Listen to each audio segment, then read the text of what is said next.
அதாவது எப்படா இந்த தேர்தல் நாள் வரும் அப்படின்னு காத்துக்கிட்டு இருந்தோம் நாங்கள். இப்போ பார்த்தீங்கன்னா 23ஆம் தேதி ஏப்ரல் மாதம் தேதி அப்படின்னு சொல்லிட்டு அறிவிச்சிட்டாங்க. எலெக்ஷன் டேட்டை தேர்தல் ஆணையம் கையில் எடுத்துருச்சு. உடனே நம்ம தளபதி அவர்களுடைய முதல் ரோட் ஷோ வந்து பார்த்தீங்கன்னாக்கா டெல்லியிலேயே ஆரம்பிச்சிட்டாருங்க. ஏங்க மனுஷன் தமிழ்நாட்டில் ஊர்வலம் வருவார்னு பார்த்தா டெல்லியில் போய் சம்பவம் பண்ணியிருக்காருங்க.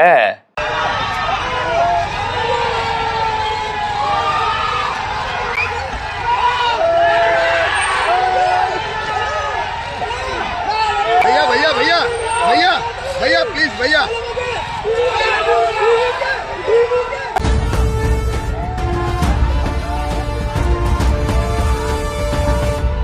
சரி, இப்போ இந்த வீடியோவை எங்கேருந்து ஆரம்பிக்கிறது? நம்ம பச்சை கொடி காட்டிய சிபிஐ அப்படின்னு ஆரம்பிக்கலாமா? விஜயின் ஆட்டம் ஆரம்பம் அப்படின்னு சொல்லலாமா? இல்லை ஸ்டாலினோட ஆட்டம் முடிவுக்கு வந்தது, அதாவது ஆட்சி முடிவுக்கு வந்ததுன்னு அப்படி சொல்லலாமா? இதில் ஏதாவது ஒன்றுனாலே நாங்கள் சும்மா விட மாட்டோம். எல்லாம் ஒரே நாள் நடந்தாக்கா விட்டுருவோமாங்க? எல்லாரும் இருட்டாக போகுதுன்னு அழுகிறாங்கப்பு. நான் சூரியனை மறைய போகுதுன்னு அழுகிறாப்பு.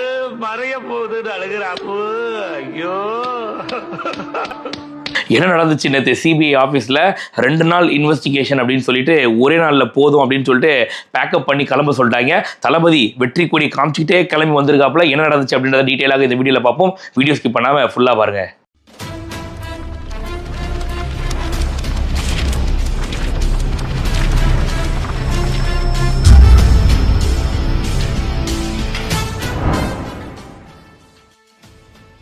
முதல்ல வந்து நம்ம இந்த சிபிஐ மேட்டர்லேருந்து வருவோம். நம்ம தளபதிக்கு 2 நாள் விசாரணை அப்படின்னு சொல்லிட்டு சமன் அனுப்புனாங்க இல்லையா?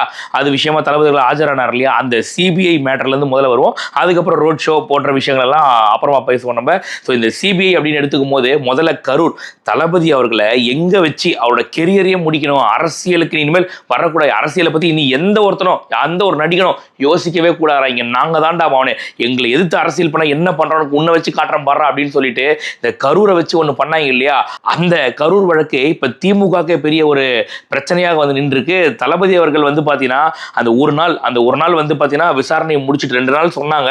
பட் ஆனால் ஒரே நாள்ல விசாரணையை முடிச்சுட்டு அவர் கிளம்பிட்டார். இதுக்கப்புறம் வர வேண்டியது இல்லை. அது கூட பாத்தீங்கன்னா எதுக்காக இந்த விசாரணை அப்படின்னாக்க, இது விசாரணைன்னு சொல்லக்கூடாது, ஒரு சில கிளாரிபிகேஷன். இது வரைக்கும் பாத்தீங்கன்னா மருத்துவமனையில் சொன்ன விஷயங்களாக இருக்கட்டும், இல்ல அந்த ஆம்புலன்ஸ் டிரைவராக இருக்கட்டும், தளபதியோட அந்த பிரச்சார வாகனம் ஓட்டுநர் சொன்னதாக இருக்கட்டும், இந்த மாதிரியான ஆட்கள் சொன்ன விஷயங்கள் அடிப்படையாக வச்சு பார்க்கும்போது இதுதான் நடந்திருக்கும், அதான் நடக்கும். எடுத்துட்டாங்க ஃபுல்லாவே. செருப்பு தூக்கி வீசினவன், ஸ்டேட்டஸ் போட்டவன் எல்லாரையும் பிடிச்சி கொட்டையை பிரித்து விட்டாங்க மொத்த பேரையும். இதுக்கப்புறம் கடைசியா இதெல்லாம் நடந்துச்சு, இதெல்லாம் கரெக்டாக இருக்கும்போது ஆமா இதெல்லாம் தான் ஃபர்ஸ்ட் ஸ்டார்டிங். இது 2வது இது நான் இங்க பேசும்போது இது ஆரம்பிச்சது. மக்கள் மயக்கம் போட்டு தானாக விழல, கூட நெரிசல்ல தான் கீழே விழுந்தாங்க. 2வது போஸ்ட்மார்ட்டங்களுக்கு பயங்கரமான சந்தேகம் இருக்கும்னு போல பல விஷயங்கள் வந்து சொல்லியிருந்தாங்க எல்லாரும். அதை எல்லாத்தையும் கிளாரிஃபை பண்ணிட்டு எல்லா விஷயங்களும் கிடைச்சிருச்சு. குற்றவாளியை நாங்கள் 17ஆம் தேதி தூக்கின்னு வர போறோம், நீங்க கிளம்புங்க போங்க, இதுக்கப்புறம் தேவையில்லைன்னு சொல்லிட்டு தளபதி அவர்களுக்கு கிரீன் சிக்னல் கொடுத்து வந்துட்டாப்ல. ஒரே ஒரு விஷயம் தான், ஒரே ஒரு ஃப்ரேம் மட்டும் தான். தளபதி அவர்கள் சிபிஐ அலுவலகத்திலிருந்து வெளில வராரு. இது வரைக்கும் உலகத்துல, அதாவது உலக வரலாற்றுல எவனுக்குமே இது மாதிரி நடக்கல. தளபதி அவர்கள் சிபிஐ ஆஃபீஸ் வந்து வெளில வராரு. வரும்போதே ரோட் ஷோங்க, அப்படியே கையை அசைச்சிக்கிட்டு வராப்புல. ஏன்னா ஏங்க மடியில கனம் இல்லை, வழியில பயம் இல்லை. டேய் நான் தப்பு பண்ணாதானங்கடா நான் உட்காந்து ஐயோ நெஞ்சு வலிக்கிறேன்னு பிடிச்சி அழுதுகிட்டு இருக்கிறது, பேண்ட்ல ஒண்ணுக்கு போறது, அந்த மாதிரி எதுவுமே இல்லையே, எங்க மேல தவறே கிடையாது, அப்புறம் எதுக்காக நாங்கள் அழுவணும்னு சொல்லிட்டு தளபதி அவர்கள் வந்து பார்த்தீங்கன்னா அப்படி வெற்றி கொடியோட வெளில வராப்புல. உண்மையிலே சொல்றேன், டெல்லி வரைக்கும் அப்படியே டெல்லியில தாவேக்காவுடைய அந்த முழக்கம் இருக்கு பார்த்தீங்களா, மோடியோட காதை தொலைச்சிருச்சுன்னு சொல்லணும்.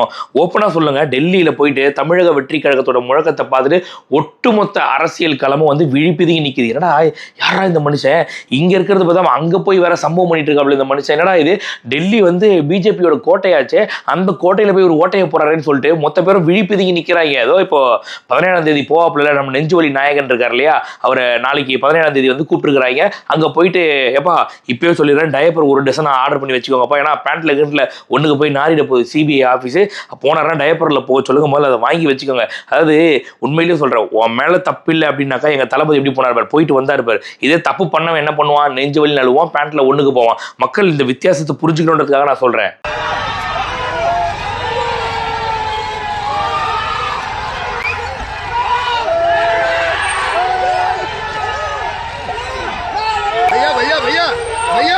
भैया प्लीज भैया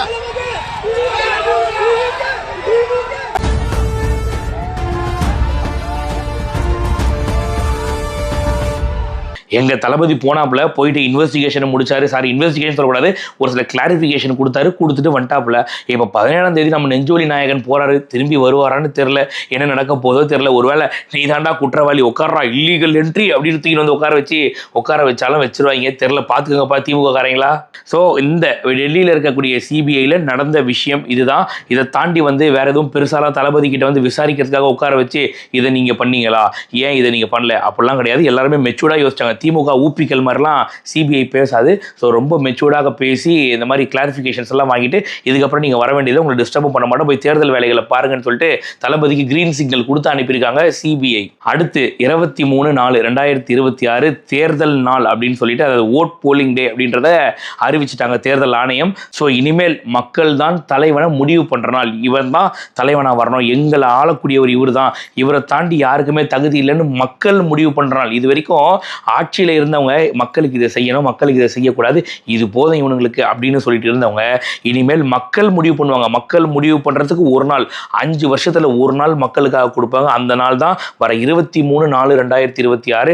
இந்த நாள் வந்து இவர் தாங்க எங்களுக்கான தலைவராக இருப்பாருன்னு அவருக்கு ஓட்டு போடுற நாள் மக்கள். அதை எதுக்காக நான் இவ்வளோ அழுத்தி சொல்றேன்றது மக்களாகி உங்களுக்கு தெரிஞ்சிருக்கும். ஏன்னா தொடர்ச்சியாக இந்த திமுகவினர்கள் பண்ண அராஜகங்கள் சொல்ல முடியாது, அந்த அளவுக்கு இருக்கும். பாலியல் குற்றச்சாட்டுகள் எத்தனை, சட்ட ஒழுங்கு பிரச்சனைகள் எத்தனை, இங்கே பொதுமக்களுக்கே அவ்வளவு பிரச்சனைகள், இங்கே எந்த ஒரு துறை எடுத்தாலும் போராட்டங்கள் வெடிக்குது. அந்த மாதிரி இருக்கும்போது மக்கள் இதுக்கப்புறம் யார் வேணும் அப்படின்னு முடிவு பண்ற நாள் தான் அந்த 23/4/2026. சிந்திச்சு வாக்களிங்க. இது வரைக்கும் வந்து பார்த்தீங்கன்னாக்கா விஜய் அவர்கள் பர்மிஷன் கேட்டால் முடியாது, நீங்கள் கொடுக்க முடியாது அப்படின்னு சொல்லிட்டு காவல்துறையை வச்சு இன்டைரக்டாக திமுக ஒரு அழுத்தம் கொடுத்தது இல்லையா. இனி அந்த மாதிரிலாம் பண்ண முடியாது. இனி காவல்துறை கம்ப்ளீட்டாக வந்து தேர்தல் ஆணையம் கட்டுப்பாட்டுக்கு போயிடும். ஸோ தேர்தல் ஆணையம் இத்தனை போலீஸ் இந்த இடத்துல இப்படி இருக்கணும் அப்படின்னாக்கா கண்டிப்பாக அந்த இடத்துல இருந்து தான் ஆகணும். உண்மையிலேயே சொல்கிறேங்க, நீங்கள் வேணா பாருங்கள் இதுக்கப்புறம் காவல்துறை எந்த அளவுக்கு ஒரு ஒழுக்கமாக செயல்பட போகுது அப்படின்னு சொல்லிட்டு. ஏன்னா காவல்துறை யாருமே கெட்டவங்க இல்லை, எல்லாருமே நல்லவங்க தான். விஷயம் என்னன்னா அவங்களோட கைகள் கட்டப்பட்டிருக்கு, இவங்களுக்கு தான் செய்யணும், அவங்களுக்கு தான் செய்யணும்னு சொல்லிட்டு திமுக கூட்டத்துக்கு சாப்பாடு கொடுக்கறதுக்கு காவல்துறையை பயன்படுத்துவாங்க. ஆனால் பொதுமக்கள் கூடுற இடத்துக்கு பாதுகாப்பு கொடுக்க பயன்படுத்த மாட்டாங்க. அந்த மாதிரி கேவலமான கேடுகட்டு ஆட்சி போயிட்டு இருக்கு. பட் இப்போ தேர்தல் ஆணையம் கையில் எடுத்துருச்சு இல்லையா, இதுக்கப்புறம் பொறுத்து இருந்து பாருங்க காவல்துறை எப்படி தன்னோட கடமையை செய்ய போகுது அப்படின்னு சொல்லிட்டு. இதுக்கப்புறம் தளபதி அவர்களுக்கு எந்த ரெஸ்ட்ரிக்ஷனும் கிடையாது, நீங்க இங்கே ஸ்டேஜ் போடக்கூடாது, இத்தனை கட்டுப்பாடுகள் அதெல்லாம் கிடையவே கிடையாது. தேர்தல் ஆணையம் சொல்லிட்டு பிரச்சாரம் பண்ணுங்க போக, ஏன்னா எல்லாருமே பிரச்சாரம் பண்ணுவாங்க. இதுக்கப்புறம் வந்து பார்த்தா திமுக பிரச்சாரம் பண்ணும், அதிமுக பிரச்சாரம் பண்ணும், தளபதி விஜய் அவர்கள் பிரச்சாரம் பண்ணுவார், தாவேகா எல்லாரும் பிரச்சாரம் பண்ணுவாங்க. அப்படி இருக்கும்போது காவல்துறை எல்லாருக்கும் சமமாகத்தான் நடந்துக்கும். இனிமேல் தளபதி அவர்களுக்கு எந்த ஒரு கட்டுப்பாடுகளும் கிடையாது. ஸோ தாராளமாக தளபதி அவர்கள் மக்களை போய் இது வரைக்கும் சொன்னாங்க இல்லையா, இவர் மக்களை சந்திக்கல களத்துக்கு வரலன்னு. இனிமேல் வருவார். அவர் களத்துக்கு வர போறதை டெல்லியிலேயே ஆரம்பிச்சிட்டாப்புல. தன்னோட தேர்தல் பிரச்சாரத்தை டெல்லியில ஆரம்பிச்ச முதல் தலைவர் யாருன்னா தளபதி விஜய் அவர்கள்.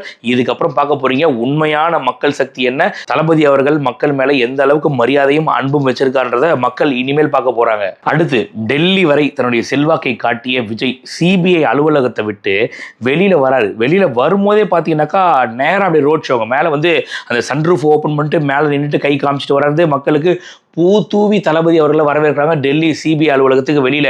இது எந்த ஒரு தலைவருக்கும் நடக்காது. ஈவன் சொல்ல போனால் பிஜேபியோட தலைவர் மோடி அவர்கள் கூட இது நடக்காதுங்க. மோடியோட கோட்டை தளபதி போட்ட ஓட்டை அப்படிங்கிற மாதிரி பார்த்தீங்கன்னாக்கா நேற்று ஒரு சம்பவம் தளபதி அவர்கள் பண்ணிட்டு வந்திருக்காரு. வாய்ப்பே இல்லை. ஒட்டுமொத்த அரசியல்வாதிகளும் வந்து தளபதி விஜய் அவர்கள் பார்க்குறாரு, யாருங்க இந்த மனுஷன், என்னங்க இங்கே தான் வந்து ரோட் ஷோ காமிச்சு இங்கே தான் கூட்டத்தை கூட்டுறன்னு பார்த்தா அங்கே போய் என்னங்க ஒரு சம்பவம் பண்ணிட்டு இருக்கா அப்படின்னு சொல்லிட்டு உண்மையிலேயே பாஜக உட்பட எல்லாருமே வந்து விழிப்பிதுங்கி நிற்கிறாங்க. என்னங்க இது, இவருக்கு இப்படி ஒரு க்ரௌடு கூடுது அப்படிங்கிற மாதிரி. ஏன்னா யோசிச்சு பாருங்களேன், நீங்கள் ஏதாவது ஒரு தலைவருக்கு டெல்லி வரைக்கும் கூட்டம் வந்திருக்கா யோசிச்சு பாருங்க. ஏங்க அவங்க போடுற கூட்டத்துக்கு இங்கே தமிழ்நாட்டில் போடுற கூட்டத்துக்கே காசு கொடுத்தா ஆட்களை கூட்டிட்டு வராங்க. தளபதி விஜய் அவர்களுக்கு எந்த ஒரு இதுவுமே இல்லாமல் அவங்க செலவு பண்ணிட்டு டெல்லி வரைக்கும் போறாங்கன்னாக்கா அப்போ இவங்களுக்கு வைரியத்தானே செய்யும். இன்னொரு காரணமும் இருக்கு, அது என்ன தெரியுமா, அதாவது தன்னோட சொந்த தொகுதியிலேயே தன்னால் போக முடியல, தலையை காட்ட முடியல, அக்கா கனிமொழி மாதிரி ஆட்கள். ஆனால் தளபதி டெல்லி வரைக்கும் தன்னோட செல்வாக்கை காட்டுறாரு அப்படின்னாக்கா எங்க வயிறு எரியத்தானங்க செய்யும். இனி பார்க்க போது பாருங்க தமிழ்நாடு தளபதியோட ரியல் பவர் என்னன்னு சொல்லிட்டு. ஆல்ரெடி மக்கள் வந்து மாற்றத்தை நோக்கி நகர ஆரம்பிச்சிட்டாங்க, மாற்றத்தை விரும்ப ஆரம்பிச்சிட்டாங்க மக்கள். ஸோ அதனால மக்கள் ரொம்ப ரெடியா இருக்காங்க. அதாவது இது வரைக்கும் திமுகவுடைய ஆதிக்கம், திமுகவுடைய அராஜகம் கை ஓங்கி இருந்தது. பட் இனிமேல் அப்படி கிடையாது. அறிவாலயத்தில் இருக்க அவங்களோட புகைப்படத்தெல்லாம் கூட ரிமூவ் பண்ணி போயிட்டாங்க. இதுக்கப்புறம் ஜென்ம ஜென்மத்துக்கும் உள்ள வரப்போறது இல்லை, அது வேற மேட்ரு. அது ஸோ மக்களும் ரெடியா இருக்காங்க. என்னைக்குடா தேர்தல் நாள் வரும் எங்களோட பவரை காட்டுறதுக்கு எங்களை வச்சு சுரண்டி தின்னலடா அவனை, இனிமேல் நீ ஆட்சியை பத்தி நினைச்சு கூட பார்க்க முடியாது, நான் பாத்துக்கிறேன்னு சொல்லிட்டு திமுகவுக்கு தக்க பதிலடி கொடுக்க மக்கள் தயாரா இருக்காங்க. ஸோ இந்த 23/4/2026 தேர்தல் நாள் உங்களுடைய பவர் என்ன அப்படின்றத இந்த அரசியல்வாதிகளுக்கு காட்டுற நாள். அதாவது மக்கள் நினைச்சா யாரை வேணா எப்படி வேணா மாத்திருவாங்க. அதாவது இவ்வளவு நாள் நாம தாண்டா அப்படின்னு சொல்லிட்டு ஆதிக்கம் செலுத்திட்டு இருந்தவனை மறுநாளே களி தின்ன கூட வைக்க முடியும் மக்கள் நினைச்சா அப்படின்னு காட்டுற நாள். ஏன் சொல்றேன்னாக்கா, ஊழல் பண்ணி அவ்வளவு சொத்து சேர்த்து வச்சவங்கள நீங்க நினைச்சா மட்டும்தான் அவங்களை தூக்கி கம்பி என்ன வைக்க முடியும். அதுக்கு ஒரு நல்ல தலைவனை உட்கார வச்சா மட்டும்தான் இவங்க சாயம் வெளுக்கும். அப்படியாப்பட்ட தலைவர் உங்களுக்காக எல்லாத்தையும் விட்டுட்டு வந்திருக்காரு. ஸோ மக்களுக்கு நான் சொல்றது ஒரே விஷயம் தான், உங்க வீட்டில் ஒரு பிரச்சனை நடக்கும் போது அதை பத்தி கவலையே படாம ரீல்ஸ் பண்ற 2 பசங்களை கூட்டிட்டு வந்து அவங்க மூலியமா ப்ரமோஷன் தேடுற முதலமைச்சர் நமக்கு வேணுமா அப்படின்றத மட்டும் மக்கள் யோசிச்சுக்கோங்க. எந்த ஒரு மக்கள் பிரச்சனையை பத்தியும் கவலையே படாம யார் வேணா யார் மேல கை வைக்கலாம். அதாவது திமுக காரன் என்ன வேணா பண்ணலாம். அண்ணா யூனிவர்சிட்டி கேஸாக இருக்கட்டும், அரக்கோணத்துல தெய்வ செயலாக இருக்கட்டும், இப்ப இந்த ராஜீவ் காந்தி ஒரு பொறுக்கி பையில வச்சிருக்காங்க இல்லையா கட்சிக்குள்ள, அந்த பொறுக்கி பைய பிரெஞ்சு கிஸ் கேட்கறான் எல்லாருக்கிட்டையும் போயிட்டு பிரெஞ்சு கிஸ். அந்த மாதிரி கட்சிக்குள்ள காம குடுறர்களை வளர்க்குறாங்க திமுக. இதை பத்தி எந்த ஒரு கவலையும் படாம அவங்களை காப்பாற்றுற வேலைகளில் மட்டுமே திமுக ஈடுபட்டு வருது. இப்படியாப்பட்ட ஆட்சி நமக்கு தேவையா அப்படின்றத மக்கள் தெரிஞ்சுக்கோங்க. 2 வயசு குழந்தைக்கு இங்க ஒரு பிரச்சனை நடக்குது, வெளியூர்ல இருந்து ப்ராஜெக்ட் பண்றதுக்கு நான் வரேன் இங்க அப்படின்னாக்கா அந்த பொண்ணுக்கும் இங்க பிரச்சனை நடக்குது. இவ்வளவு பிரச்சனைகள் ஏன் நடக்குதுனாக்கா, சட்ட ஒழுங்கு சரியில்லை. வெளிநாட்டுல இருந்து பழப்பு பழைக்கிறதுக்காக இங்க வரான் குடும்பத்தோட, அவனை கண்டந்துண்டமா வெட்டி ஒரு இடத்துல 2 வயசு குழந்தைன்னு கூட பார்க்காம வெட்டி தூக்கி வீசுறான். ஏன்னா சட்ட ஒழுங்கு சரியில்லை. ஏன் சட்ட ஒழுங்கு சரியில்லைனாக்கா, இருக்கிற காவலர்கள் எல்லாமே திமுக கூட்டத்தில் சாப்பாடு கொடுக்குற இடத்துல இருந்தாங்கன்னாக்கா எப்படி சட்ட ஒழுங்கு சரியா இருக்கும். இப்படியாப்பட்ட ஒரு கேடுகட்ட ஆட்சி நமக்கு தேவையான்றதை மக்களாகி நீங்க முடிவு பண்ணிக்கோங்க. நேத்துல இருந்து வேற சோசியல் மீடியா ஃபுல்லா விஜே சித்து கூட இந்த மொட்டைமாடி பார்ட்டியில் போய் ஸ்டாலின் உட்கார்ற மாதிரிலாம் எடுத்து போட்டு வச்சிருக்காங்க. தெரியுமில்ல, இந்த விஜே சித்து வந்து மொட்டைமாடி பார்ட்டின்னு பண்ணாருனாக்கா அது ஏதாவது ஒரு படம் இருக்கு அப்படின்னாக்கா அந்த படத்தை பத்தி ப்ரமோஷன் பண்றதுக்காக உட்கார வைப்பாங்க. ஏன்னா உட்கார வச்சு அந்த படம் வருதுங்க, இந்த படத்தில் இதெல்லாம் இருக்குதுங்க அப்படின்னு சொல்லிட்டு ஒப்பேற்றுறதுக்காக அவங்க உட்காந்து ப்ரமோஷன் பண்ணுவாங்க. இப்போ அடுத்து நம்ம முதலமைச்சர் போய் உட்கார்ற மாதிரிலாம் வர எடுத்து போட்டு உண்மையிலேயே சொல்றாங்க பார்க்கறதுக்கு அவ்வளோ காமெடியா இருக்கு. ஆக்சுவலா இன்னொரு விஷயமும் ஒன்று பார்த்தேன். அது என்னன்னா, நம்ம முதலமைச்சர் வந்து திடீர்னு யாரோ ஒருத்தர் வீட்டுக்குள்ள போறாரு. அந்த வீட்டுக்குள்ள போகும்போது பார்த்தா ஒருத்தர் படுத்துட்டு இருக்காப்புல, தூங்கிட்டு இருக்க அம்மா வந்து ஒருத்தர் தூங்கிட்டு இருக்காரு, ஒரு அம்மா ஒருத்தர் நின்று இருக்காங்க. அவங்க எதிர்பார்க்கல, திடீர்னு முதலமைச்சர் வந்துட்டாரு அப்படின்னு சொல்லிட்டு. இதுல என்ன ஒரு பித்தலாட்டம் அப்படின்னு பாத்தீங்கன்னா, நல்லா பாருங்க, கூர்ந்து கவனிங்க. முதலமைச்சர் வராரு, மாஸ்க் போட்டு வராரு, அது கேஷுவல். அது வந்து யூஸ்வலா வந்து ஒரு இடத்துக்கு போறோம்னாக்கா இன்ஃபெக்ஷன் இருக்கும்போது மாஸ்க் போடுறாரு, பரவாயில்ல. அந்த வீட்டுல எதர்ச்சியா படுத்துட்டு இருக்க ஒரு மாஸ்க் போட்டு தூங்குறாரு. எவனாவது தூங்கும் போது மாஸ்க் போட்டு தூங்குவானா யோசிச்சு பாருங்க. அந்த அம்மா மாஸ்க் போட்டுருக்குது. ஆல்ரெடி உள்ள ஒரு கேமராமேன் இருக்கிறான். இருந்துட்டு முதலமைச்சர் கரெக்டா வர்றத அவன் படம் பிடிக்கிறான் அப்படின்னாக்கா இது எவ்வளவு பெரிய ஒரு ஸ்கிரிப்டட், எந்த அளவுக்கு ஒரு நாடகம்ன்றது யோசிச்சு பாருங்க நீங்க. அதாவது முதலமைச்சர் வருவாராம், இவங்க மாஸ்க் போட்டுப்பாங்களாம், இவங்க எல்லாரும் என்னென்ன பண்றாங்கன்றதை இங்க இருக்க ஒரு கேமராமேன் வந்து கேப்சர் பண்ணுவானாமா. முதலமைச்சர் கூடிய இன்னொரு கேமராமேன் இருப்பாராம், அவர் கேண்டிட் போட்டோ இவர் எடுப்பாராமா. ஏன்னா டேய், ஆக்சுவலா ஃப்ரேம்ல பார்த்தா ஒரு கேமராமேன் இருக்காரு, அந்த கேமராமேன் ஆங்கிள் தானடா போட்டோ எடுக்கணும். நீங்க உள்ள ஒரு கேமராமேன் ஆல்ரெடி எப்படிரா போனா, படுத்துட்டு இருக்கவன் எப்படிரா மாஸ்க் போட்டுருந்தான் கேட்க தோணுதா இல்லையா? எந்த அளவுக்கு மக்களை முட்டாள்னு நினைச்சு மக்களை எந்த அளவுக்கு ஏமாத்துறாங்க பாருங்க. எந்த அளவுக்கு தேர்தல் பிரச்சாரத்தை முதலமைச்சர் ரொம்ப எளிமையானவர்ப்பா. திடீர்னு தூங்கிட்டு இருக்கவங்க வீட்டுக்குள்ள கூட பூந்துருவாருப்பா முதலமைச்சர். கோரிக்கையை உங்க குறைய சொல்லுங்க அப்படின்னு சொல்லிட்டு கேட்க போயிடுவாருப்பா. அப்படின்னாக்கா இதுக்கு பேர் தான் மண்டையை கழுவுறது அப்படின்னு சொல்லிட்டு. அதாவது பாத்தீங்களா முதலமைச்சர் எப்படிப்பட்டவர் அப்படின்னு சொல்லிட்டு. நீ சாதாரணமா ஒரு வீட்டுக்குள்ள போனா பரவாயில்ல, ஆல்ரெடி மாஸ்க் போட்டு படுத்து ஸ்கிரிப்டை எழுதி கொடுத்து வச்சிருக்க அந்த வீட்டுக்குள்ள போறதுக்கு பேர் முதலமைச்சர் போய் கோரிக்கையை குறைய கேட்கிறாரா? நான் கேட்கிறேன். இன்னொரு கேள்வி என்னன்னா, இப்ப 4.5 வருஷமா கேட்காத முதலமைச்சர் இப்ப எதுக்கு தேர்தல் வரும்போது 1 மாசத்துல வீடியோ போறாரு? இன்னொரு கேள்வியும் இருக்கு. கரூருக்கு போய் நைட்டோட நைட்டா அவசரமா நின்ன முதலமைச்சர் தூத்துக்குடியில் நடந்த பிரச்சனைக்கு ஏன் போய் நிக்கல? தமிழ்நாடே கொந்தளிச்சுது அந்த பிரச்சனைக்கு, ஏன் அந்த பிரச்சனைக்கு முதலமைச்சர் போய் அங்க நேரா நிக்கல? இன்னொரு கேள்வி கேட்க வேணானே, கரூர் சம்பவத்துக்கு 41 போஸ்ட்மார்ட்டத்தையும் 5 மணி நேரத்துல இவங்க பண்ணி முடிச்சாங்க. ஆனா இந்த தூத்துக்குடி மாணவிக்கு 3 நாள் 4 நாள் ஆகியும் போஸ்ட்மார்ட்டம் ரிப்போர்ட் வரலன்னு சொல்றது எந்த அளவுக்கு ஒரு வேடிக்கையா இருக்கு யோசிச்சு பாருங்க.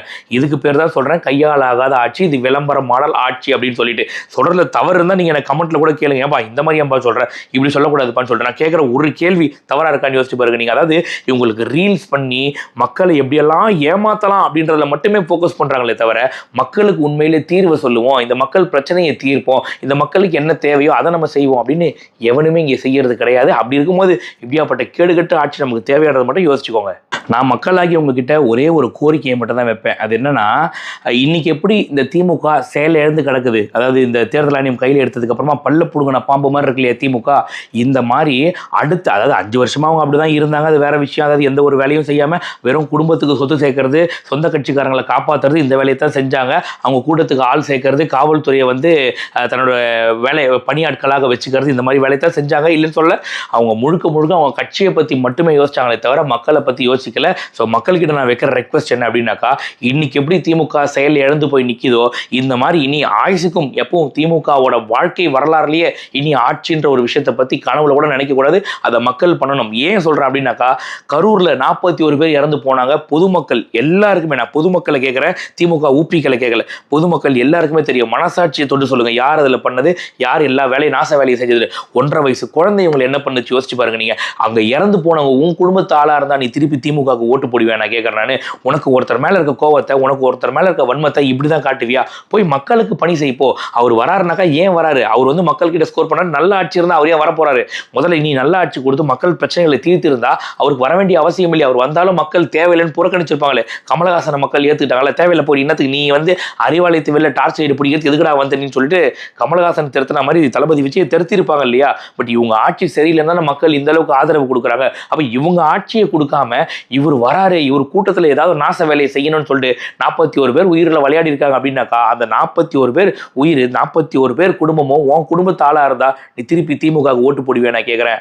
அரக்கோணத்தில் தெய்வ செயல் ஒரு பொறுக்கி பையன் திமுக காரன் ஒருத்தர் இருக்கான். ஒரு பொண்ணை அவங்க கட்சிக்காரங்க எல்லாருக்குமே வந்து விருந்தா கொடுக்காத பொண்ணை கொடுத்து அவர் பொருளை வாங்குறாரு. அதாவது பண்ட மாற்று முறை அவர் செஞ்சுட்டு இருக்காப்புல. நான் கேட்குறேன், உன் வீட்டில் நீ பெத்த பொண்ணை இந்த மாதிரி எவனோ ஒருத்தன் யூஸ் பண்றான் அப்படின்னாக்கா திருப்பி நீ திமுக ஓட்டு போடுவியா? அவன் மேல என்ன நடவடிக்கை எடுத்துச்சு திமுக? யோசிச்சு பாருங்க. நீங்க 2 வயசு பொண்ணு, கிருஷ்ணகிரியில் இருக்க 2 வயசு குழந்தைய ஒரு திமுக பொறுக்கி பையன் ஒருத்த வந்து கை வைக்கிறான். இந்த மாதிரி அந்த குழந்தை இறந்தே போயிடுது, பாலியல் தொந்தரவு கொடுத்து. போஸ்ட்மார்டம் ரிப்போர்ட்ல தெரியுது திமுக கட்சிக்காரன் அப்படின்னு தெரிஞ்சதுக்கு அப்புறமா இனி திமுக நீ ஓட்டு போடுவா? திமுக என்ன நடவடிக்கை எடுத்தது? என்ன பகிரங்கமா என்ன அறிவிப்பு கொடுத்துச்சு திமுக இது வரைக்கும்? எதனால திமுக நம்ம ஓட்டு போடுறோம்? நான் கேட்கிறேன், உன் வீட்டு குழந்தையா இருந்தா திருப்பி நீ ஏத்துப்பியா திமுகவை? நீ அண்ணா யூனிவர்சிட்டியில ஒரு மாணவி ஒருத்தங்க காலேஜ் கேம்பஸ்குள்ள உட்காந்துட்டு இருக்காங்க. அந்த காலேஜ் கேம்பஸ்குள்ள ஒருத்தன் எகிரி குச்சிட்டு போறான், ஞானசேகரன்ற பொறுக்கி பைய.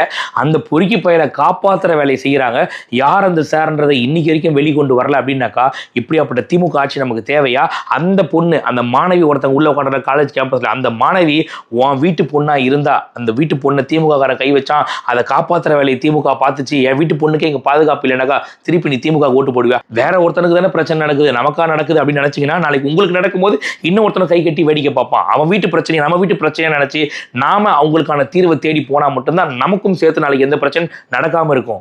என்ன வேணா பண்ணலாம், யாரை வேணா தொடலாம், என்ன அராஜகம் வேணா பண்ணலாம், எங்களை யாரு கேட்க முடியும்? எங்ககிட்ட தான் ஆட்சி அதிகாரம் இருக்குல்ல, எங்களை எவனும் பேச முடியும், எங்களை எவனும் எதுவும் தொடக்கூட முடியாது பாத்துக்க அப்படின்னு ஒரு தைரியத்துல ஒரு திமிர்ல இருக்காங்க இல்லையா திமுக காரையில. இவங்களை நிரந்தரமா வீட்டுல உட்கார வைக்கிறதுக்கு 23ஆம் தேதி இந்த 4வது மாசம், அதாவது 23 ஏப்ரல் 2026 மக்களுக்காக ஒரு நாள் வந்திருக்கு. இந்த நாள் கரெக்டா இந்த கோட்டருக்கு கோழி பிரியாணிக்கு ஓட்டுக்கு பணத்தை வாங்கிட்டு திருப்பி திமுகவுக்கு குத்துனீங்க அப்படின்னாக்கா, ஒரு நிமிஷம் தூத்துக்குடி பிரச்சனை யோசிச்சு பாருங்க, அண்ணா யூனிவர்சிட்டி பிரச்சனை யோசிச்சு பாருங்க, 2 வயசு சிறுமிக்கு நடந்ததை யோசிச்சு பாருங்க, பிறக்கிற விமானத்துல போயிட்டு இந்த திமுக காரம் பண்ண பிரச்சனை யோசிச்சு பாருங்க. நீங்க இந்த மாதிரி ஊர்பட்ட பிரச்சனைகள், கட்சியில இருக்க தலைமை பெரிய பொறுப்புல இருக்கக்கூடிய இந்த ராஜீவ் காந்தி பிரெஞ்சு கிஸ் கேட்டுட்டு இருக்காங்க. அந்த அளவுக்கு கட்சிக்குள்ள இருக்கவங்களுக்கு ஒரு தைரியங்க, நம்மள யார் என்ன பண்ண முடியும்? எவனும் எதுவும் பண்ண முடியாது. இப்படியாப்பட்ட ஆட்களுக்கு மக்களோட சக்தி என்னன்றதை நம்ம 23ஆம் தேதி, இந்த ஏப்ரல் 23ஆம் தேதி காட்டுற நாள் வருது. இந்த நாள் அன்னைக்கு நிரந்தரமா திமுகவை தூக்கி வீட்டுல உட்கார வைங்க. நம்ம ஓட்டு போட வேண்டிய சின்னம் விசில் சின்னம் அப்படின்னு மட்டும் சொல்லி இந்த வீடியோ முடிச்சுக்கிறேன். நன்றி, வணக்கம்.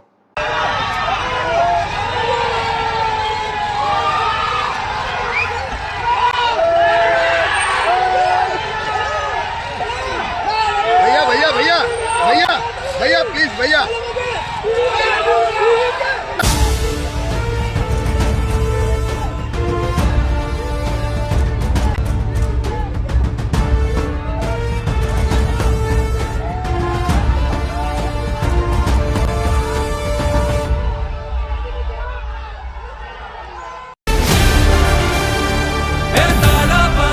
மக்களுக்கு நல்லது பண்றதுக்கு அரசியலுக்கு வாங்கடா, கொள்ளை அடிக்கிறது கொலை பண்றதுக்கு அரசியலுக்கு